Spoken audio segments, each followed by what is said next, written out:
Gauche ngeen di jàkkaar. Ngeen jàkk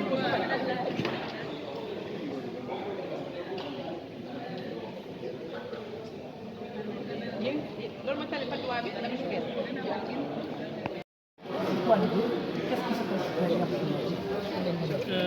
Viatique pour se muscler la tête. Il ne se cache rien du tout derrière le titre, mais le titre cache quelque chose.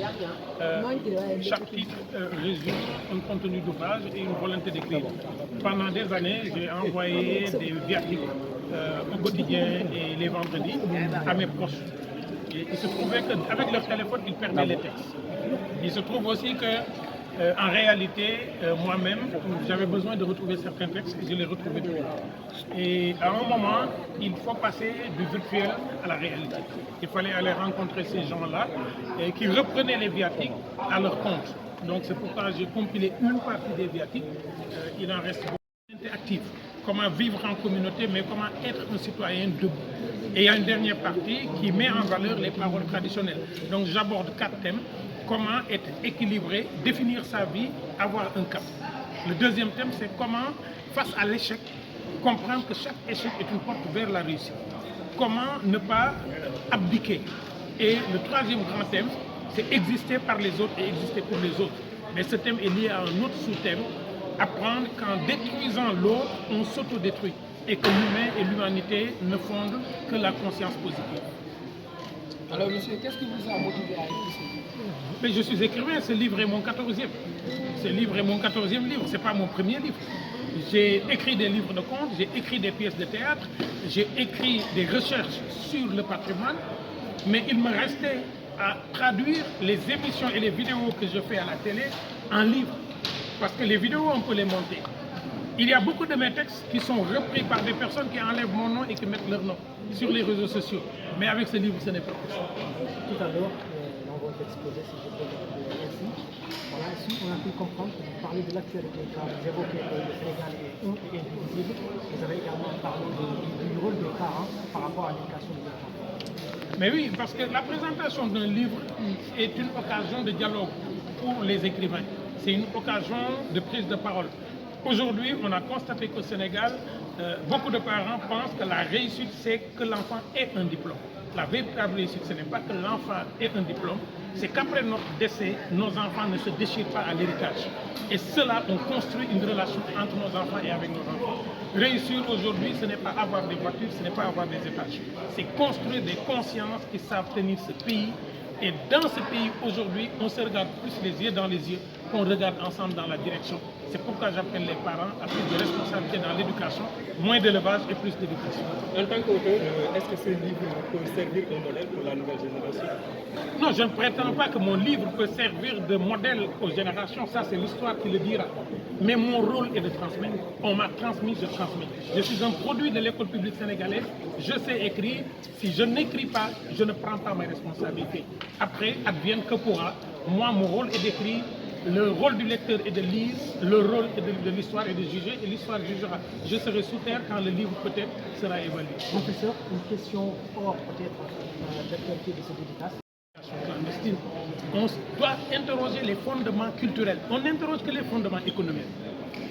Quand quelqu'un entend tous les jours dire l'autre a voyagé parce que sa mère a travaillé dans la maison, sa mère va lui dire, moi aussi je n'ai pas travaillé, j'ai besoin d'un enfant qui voyage. Le discours est extrêmement violent pour ceux qui n'ont rien dans ce pays. Les causes économiques doivent être interrogées, mais les causes culturelles du voyage doivent être interrogées.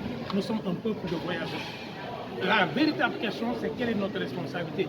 Il y a des accidents, mais après chaque accident, tout le monde s'émeut, on donne des chiffres, et on ne donne pas les noms des morts.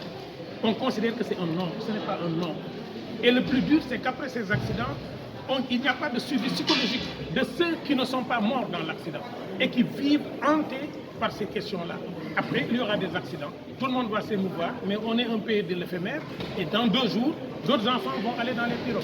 La véritable question, c'est les criminels qui les mettent dans les pirogues, méritent d'être sanctionnés et des sanctions extrêmement dures. Moi, je n'accuse pas ceux qui ont perdu des enfants, je leur présente des condoléances. Mais notre responsabilité est le collectif. Comment voyons-nous notre propre corps noir? Comment voyons-nous notre propre pays? Comment voyons-nous notre continent? C'est ce discours de désabus sur notre continent que je ne peux pas accepter et je ne peux pas le tolérer. Ce pays n'est pas un pays de misère, l'Afrique n'est pas une terre de misère, c'est dur, c'est compliqué pour des gens, mais le discours culturel doit être interrogé. Les gens ne voyagent pas juste parce qu'ils n'ont rien, ils voyagent parce que voyager signifie aussi quelque chose. Par des arguments. Répondre par des arguments, c'est mobiliser une énergie mentale. Et c'est ce que je dis dans le livre. Je dis dans le livre, quand on prétend répondre à tout, c'est qu'on ne sait rien. Quand on a réponse à toutes les questions, on est spécialiste de rien. Spécialiste de rien du tout, c'est spécialiste de tout. Il faut qu'on comprenne que Dieu a fait descendre les gens sur terre. Il y a des gens qui ne croient pas en Dieu. Pourtant, il les laisse vivre. Pourtant, il leur donne leur chance. Il ne les sanctionne pas, il ne les tue pas à l'instant. Pourquoi un homme sur terre voudrait que tout le monde l'aime? Tout le monde veut que tout le monde l'aime, mais qui aime tout le monde? séddoo ak samay noppi lënd maanaam ay xeltu yoo xam ne dama ko doon séddoo ak samay xarit ba bis nag ñëw mbir mi bëri ñoom ñëpp ñu koy laaj di ko laajaat muy métti nag koo joxoon ab xeltu ak ma ca topp mu laajaat na ko nga koy wër ci sa téléphone ndax téere bi sama téléphone laa ko bi lépp sama téléphone laa ko si léegi nag loolu moo tax ma dajale lépp tey war fee bàyyi dara ndax xeltu gi ngay def ci lënd gi nit ku ne da koy jël def ci turam bind ko dagg ko sànni boo ko defee ab téere nag tënk ko téere boobu dafay des abadan te nag dañoo war a bàyyi ay njukkal ngir ñii di ñëw réew mi ñun moomuñu ko da nga ko ab suñuy sët suñu sët yooyu nag dañ leen fi war a bàyyi ay njukkal loolu moom moo tax ma jël xeltu yooyu def ko benn téere.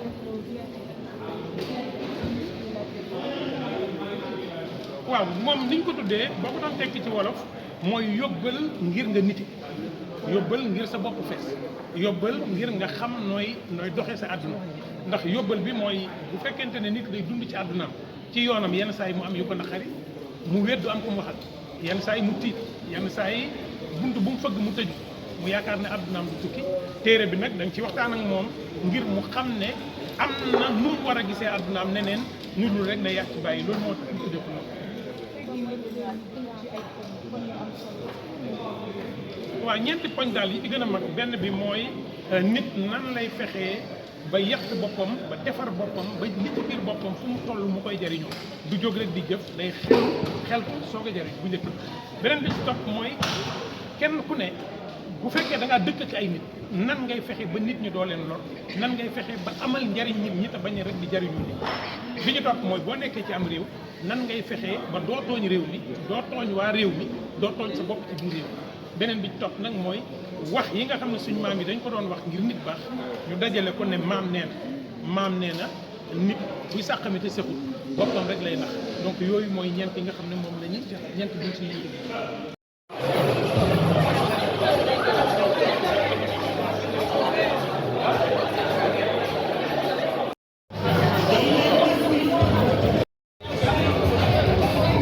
ñëw non samedi lañu pare ana bay dimanche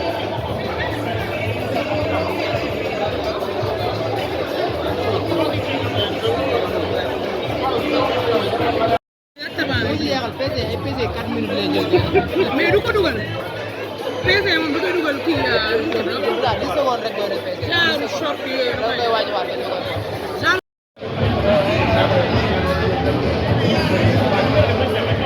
mais rang bi jeexoon na sànq daa gën a yokk léegi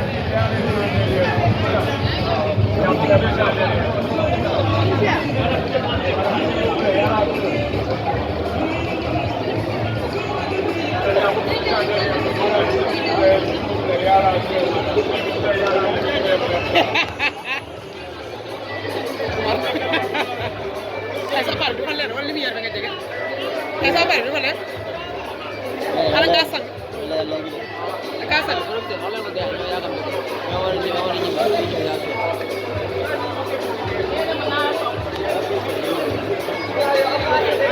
waaw léegi bu def loolu dañ koy jël léegi indi ko fii. bu baax bu def loolu da nga koy yëkkati fee indi ko fii. ah léegi dañuy ñibbi kat ah war naa ko mu ne ko.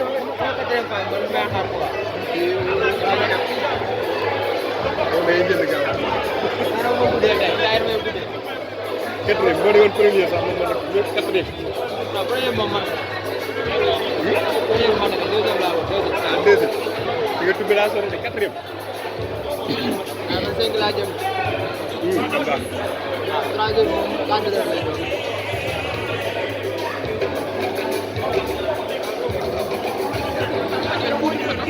waaw nii mën nga jël PC.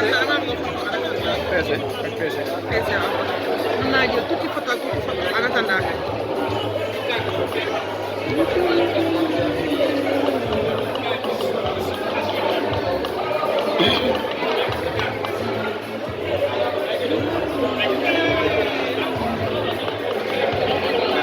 Très bien, daa mel ni moo gën a libre.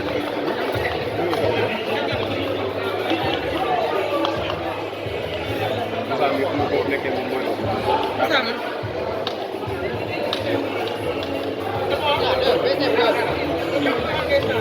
voilà dama ne lii lépp dugaloo.